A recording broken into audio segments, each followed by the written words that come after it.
Sinabi ng Panginoong Hesus, "Mag-ingat kayo sa lahat ng uri ng kasakiman, dahil ang buhay ng tao ay hindi nasusukat sa dami ng kanyang pag-aari."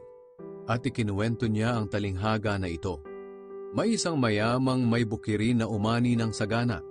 Sinabi niya sa kanyang sarili, "Ano kaya ang gagawin ko? Wala na akong mapaglagyan ng ani ko. Alam ko na.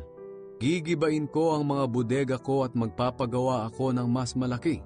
At doon ko ilalagay ang ani at mga ari-arian ko. At dahil marami na akong naipon para sa maraming taon, magpapahinga na lang ako, kakain, iinom, at magpapakaligaya." Ngunit sinabi sa kanya ng Diyos, "Hangal, ngayong gabi ay babawiin ko sa iyo ang buhay mo. Kanino ngayon mapupunta ang lahat ng inipon mo para sa iyong sarili? Ganyan ang mangyayari sa taong nagpapayaman